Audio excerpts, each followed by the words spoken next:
ครับวันนี้ผมก็จะพาเพื่อนๆและทุกท่านไปดูการลำเลียงใส่รถนะครับผักกาดขาวที่เสร็จแล้วไปใส่รถใส่ยังไงเก็บยังไงครับ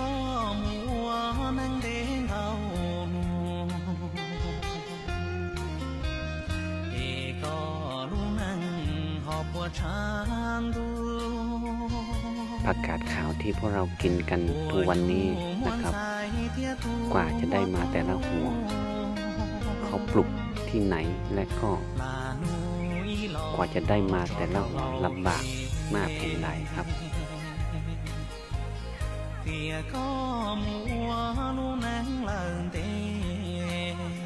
นี่กว่าจะได้เก็บวันนี้ก็ใช้เวลาประมาณ3 เดือนนะครับ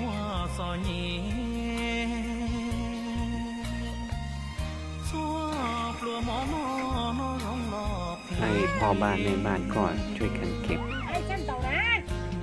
กุยแต่ละอันนี้ก็ไม่ใช่เบาๆครับ1 กุย1 ตะกร้านี้ก็ประมาณ20 โลได้ครับ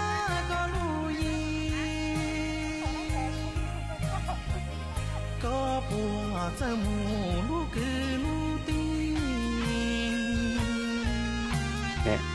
นี่คือจำนวนไร่ผักกาดขาวที่เขาทำไว้ครับก็ลักษณะแบบนี้เมื่อ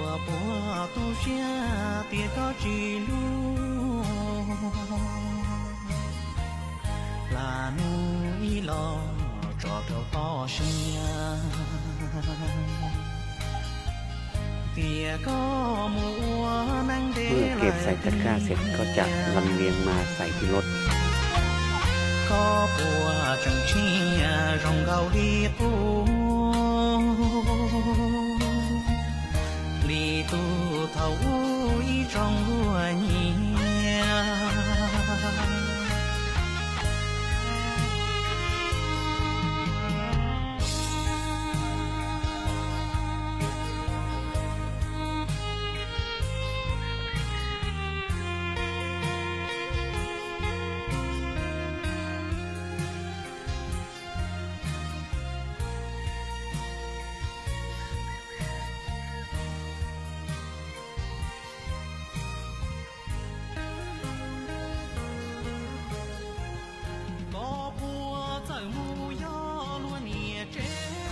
วันนั้นผมเองก็ได้มีโอกาสไปช่วย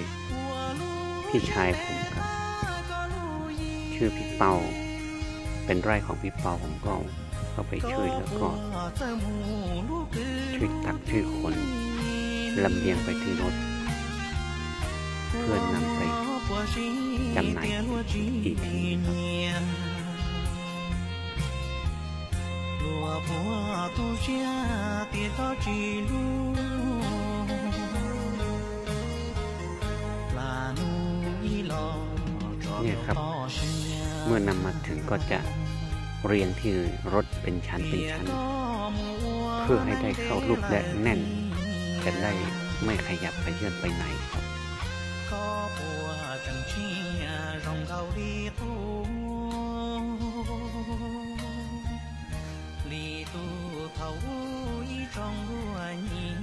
การเรียนในรถนั้นจะต้องใช้ฝีมือแล้วก็ประสบการณ์ในการเรียนสักหน่อยถึงจะได้แน่นไม่อย่างนั้นถ้าเรียนไม่เป็นเดี๋ยวหลุดครับ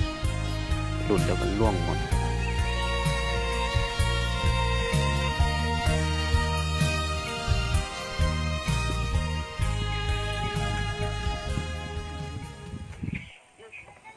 เป็นอันเสร็จครับพร้อมส่ง